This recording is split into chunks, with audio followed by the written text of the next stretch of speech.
এ সপ্তাহের কর্মসংস্থানে ভারতীয় রেলে 32,438 জন গ্রুপ ডিতে ছেলে মেয়ে নেওয়া হচ্ছে। এটা সম্পর্কে বিস্তারিত এবং একাধিক চাকরির আপডেট দেওয়া হয়েছে।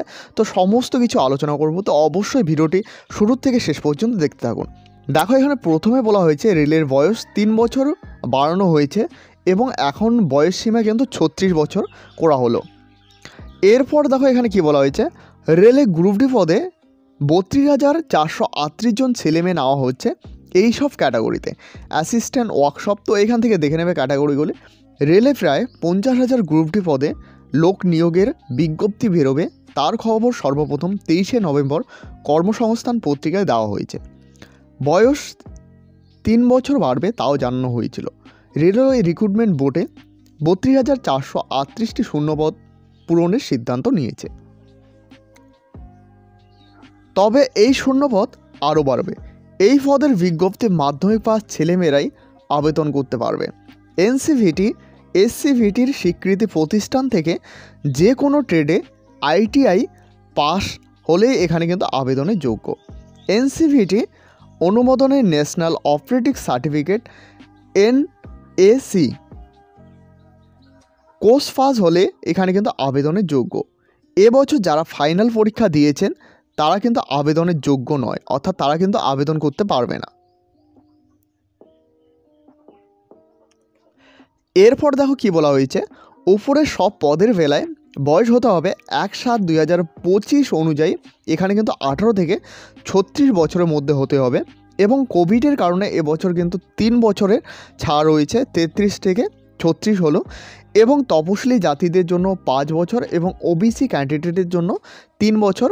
বিধবা এবং বিবাহ বিচ্ছিন্ন মহিলা পুনর্বিবাহ না করে থাকলে যথারীতি বয়সের ছাড় পাবে। অ্যাট অপারেটিক্স যত বছর কোর্স করেছেন তত বছরের রেলকর্মী ও প্রাক্তন সমকর্মীরা যথারীতি বয়সের ছাড় পাবেন। মূল মাইনে 18,000 টাকা।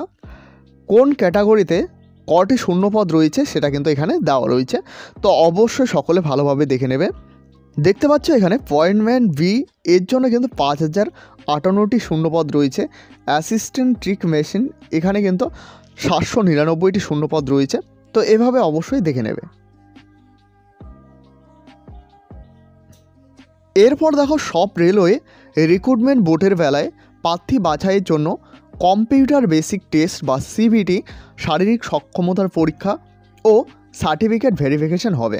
দরখাস্ত করবেন অনলাইনের মাধ্যমে 23শে জানুয়ারি থেকে 22শে ফেব্রুয়ারি পর্যন্ত আবেদন পদ্ধতি নেওয়া হবে। যিনি যে রেলওয়ে রিক্রুটমেন্ট সেলে দরখাস্ত করতে চায় সেই রেলওয়ে রিক্রুটমেন্ট সেলের ওয়েবসাইটে দরখাস্ত করতে হবে। এজন্য বৈধ একটি ইমেল আইডি থাকতে হবে। এছাড়াও পাসপোর্ট মাপের রঙিন ফটো এখানে কিন্তু 20 থেকে 50 কেবির মধ্যে, সিগনেচার 10 থেকে 40 কেবির মধ্যে। আর তপশিলিদের বেলায় তপশিলির কাস্ট সার্টিফিকেট অর্থাৎ SC সার্টিফিকেট 50 থেকে 100 কেবির মধ্যে স্ক্যান করে নিতে হবে। তো এসব কিন্তু এখানে চাওয়া হয়েছে। এরপর দেখো, সংশ্লিষ্ট রেলওয়ে রিক্রুটমেন্ট বোর্ডের ওয়েবসাইটে গিয়ে যাবতীয় তথ্য দিয়ে রেজিস্ট্রেশন করতে হবে, অর্থাৎ প্রথমে রেজিস্ট্রেশন করতে হবে, তারপর photo, signature, caste certificate upload করবে। এরপর পরীক্ষার ফি বাবদ এখানে কিন্তু 500 টাকা তপশিলি জাতি এবং প্রতিবন্ধী মহিলা, প্রাক্তন সমকর্মী, সংখ্যালঘু, আর্থিকভাবে পিছিয়ে পড়া প্রার্থীদের বেলায় 250 টাকা নেওয়া হবে। টাকা অনলাইনের মাধ্যমে জমা দিতে হবে। অনলাইনে জমা দিতে চাইলে টাকা দেবে debit card, credit card, UPI, net ব্যাঙ্কিংয়ের মাধ্যমে, অর্থাৎ এই সব পদ্ধতিতে টাকা তোমরা পে করতে পারবে। এরপর দেখো, টাকা জমা দেওয়ার পর system generate application form print করে নেবে। এরপর দেখো, সাধারণ প্রার্থীদের বেলায় পরীক্ষা দিয়ে থাকলে 400 টাকা এবং তপশিলি এবং প্রাক্তন সমকর্মী, প্রতিবন্ধী মহিলা, সংখ্যালঘু, আর্থিকভাবে দুর্বল প্রার্থীরা 250 টাকা ফেরত পাবে। অর্থাৎ তোমরা যারা 500 টাকা ফি পে করবে তাদের কিন্তু 400 টাকা ফেরত দেওয়া হবে এবং 250 টাকা ফি পে করবে তাদের কিন্তু পরীক্ষা দিলে 250 টাকা পেমেন্ট করে দেওয়া হবে। এবং তোমরা যারা পরীক্ষা দেবে না তাদের কিন্তু কোনো রকম ফি রিটার্ন করা হবে না, অর্থাৎ পরীক্ষা দিলে তোমাদের কিন্তু ফিটি রিটার্ন করা হবে। এরপর দেখো, যে সব ওয়েবসাইটের মাধ্যমে তোমরা দরখাস্ত করবে অর্থাৎ আবেদন করবে, তো তো এখানে দেখতে পাচ্ছ, এখানে কিন্তু প্রথমে দেখতে পাচ্ছ একটি ওয়েবসাইট দেওয়া রয়েছে। মালদা রেলওয়ে রিক্রুটমেন্ট বোর্ডের বেলায় এই ওয়েবসাইট ব্যবহার করতে পারবে। এরপর দেখো কলকাতার বেলায় কিন্তু এই ওয়েবসাইটটি ব্যবহার করতে পারবে। তো এভাবে কিন্তু ওয়েবসাইটগুলো দেওয়া রয়েছে। তো অবশ্যই সকলে ভালোভাবে এই ওয়েবসাইটগুলো দেখে নেবে। এরপর দেখো স্টেট ব্যাংকে 13,735 জন ক্লার্ককে নেওয়া হচ্ছে। দেখো এখানে কেন্দ্রীয় সরকার সংস্থা state bank of India junior assistant পদে এখানে কিন্তু 13,735 জন ছেলেমেয়ে নেওয়া হচ্ছে। তো এখানে প্রথমে দেখতে পাচ্ছ যে কোনো শাখায় গ্র্যাজুয়েশন ছেলেমেয়েরা কিন্তু এখানে আবেদন করতে পারবে। এবছর যারা ডিগ্রি কোর্সে ফাইনাল পরীক্ষা দিয়েছেন তারাও এখানে কিন্তু আবেদনের যোগ্য। অর্থাৎ তোমরা যারা ফাইনাল পরীক্ষা দিয়েছো গ্র্যাজুয়েশনে তারাও কিন্তু এখানে আবেদনের যোগ্য। এরপর দেখো, তবে তাদের বেলায় ডিগ্রি কোর্স পাস হতে হবে 1/12/2024 মধ্যে। এরপর দেখো মাধ্যমিক পাশের বেলায় কি সার্টিফিকেট চাওয়া হয়েছে। প্রাপ্তম সমকর্মী army special certificate of education, navy কিংবা এয়ারফোর্স সার্টিফিকেট কোর্স পাস হলে এখানে অন্তত 15 বছরের আমোড ফোর্সের চাকরি করে থাকলে এখানে কিন্তু যোগ্য। এরপর দেখো ইংরাজিতে লিখতে ও বলতে পারা দরকার।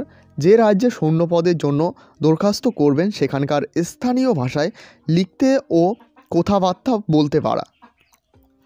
এরপর দেখো এখানে বয়স হতে হবে 1/4/2024 অনুসারে 20 থেকে 28 বছরের মধ্যে।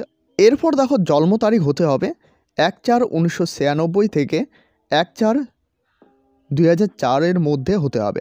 তপশিলীদের জন্য 5 বছর ছাড় রয়েছে এবং ওবিসি ক্যান্ডিডেটরা এখানে কিন্তু 3 বছরের ছাড় পাবে। প্রতিবন্ধীরা 10, ওবিসি হলে এখানে 13, তপশিলি হলে এখানে 15 বছরের ছাড় পাবেন। স্টেট ব্যাঙ্ক অপারেটিক্স ট্রেনিং করে থাকলে অতিরিক্ত বয়সে ছাড় পাবেন। শুরুতে 6 মাসের পেনশন, মূল মাইনে 24,050 থেকে 68,480 টাকা। শুরুতে মাইনে পাবেন 46,000 টাকা। এরপর দেখো 13,000 শূন্য পদের মধ্যে কোথার থেকে নেওয়া হচ্ছে। দেখতে পাচ্ছ পশ্চিমবঙ্গে এখানে কিন্তু 1,200টি শূন্যপদ রয়েছে।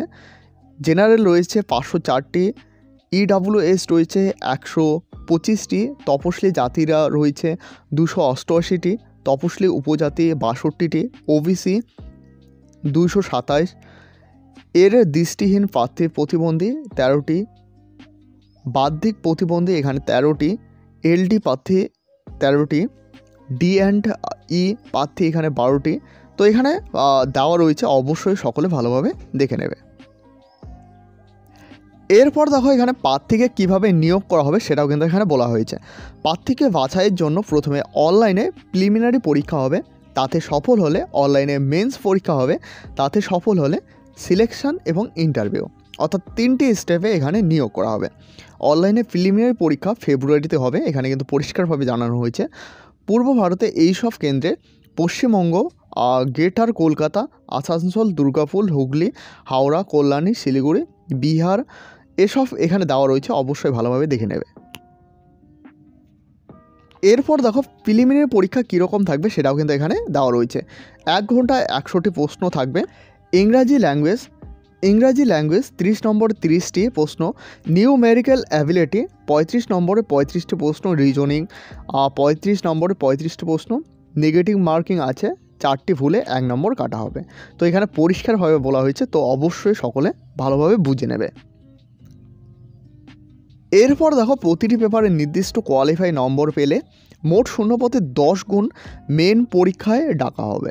দেখো এখানে পরিষ্কারভাবে বলা হয়েছে, সকলে ভালোভাবে বুঝে নেবে। এরপর দেখো মেন্স পরীক্ষা হবে মার্চ এপ্রিলে। এরপর অনলাইনে মেন্স পরীক্ষা হবে 200 নম্বরের, 190টি প্রশ্ন এই সব বিষয়ে থাকবে। কি কি বিষয় সে এখানে লেখা রয়েছে। এরপর দেখো জেনারেল ফাইন্যান্সিয়াল অ্যাওয়ারনেস এখানে কিন্তু 50 নম্বর থাকবে 35 মিনিটে, এবং ইংরেজি থাকবে 40 নম্বরে 35 মিনিটে। কোয়ান্টিটিভ এখানে কিন্তু 50 নম্বর থাকবে, এখানে 45 মিনিট। রিজনিং অ্যান্ড অ্যাবিলিটি এখানে কিন্তু 60 নম্বর থাকবে, 50টি প্রশ্ন এবং 45 মিনিট। তো এখানে সময়গুলো দেওয়া রয়েছে, অবশ্যই সকলে ভালোভাবে বুঝে নেবে। এরপর দেখো প্রিলি এবং মেন্স পরীক্ষা হবে ইংরাজি ও হিন্দিতে। তবে পশ্চিমবঙ্গ, ত্রিপুরা, আসামের খেলায় কিন্তু এখানে ইংরাজি, হিন্দি ছাড়াও এখানে কিন্তু বাংলা ভাষায় প্রশ্ন হবে, অর্থাৎ এখানে কিন্তু বাংলাও হবে, এটাও কিন্তু এখানে পরিষ্কারভাবে জানানো হয়েছে। তো এই হলো আজকের গুরুত্বপূর্ণ আপডেটটি ভালো লাগলে অবশ্যই একটি লাইক করবে। এই চ্যানেলে প্রথমবার হয়ে থাকলে অবশ্যই চ্যানেলটিকে সাবস্ক্রাইব করে সাথে বেল আইকন প্রেস করতে ভুলবে না। এবং এখনও পর্যন্ত আমাদের হোয়াটসঅ্যাপ গ্রুপ এবং টেলিগ্রাম চ্যানেলে জয়েন না হয়ে থাকলে অবশ্যই সকলে জয়েন হয়ে নেবে, কারণ সেখানে সমস্ত আপডেট সবার প্রথমে দেওয়া হয়ে থাকে। ভিডিওটি শেষ পর্যন্ত দেখার জন্য অসংখ্য ধন্যবাদ।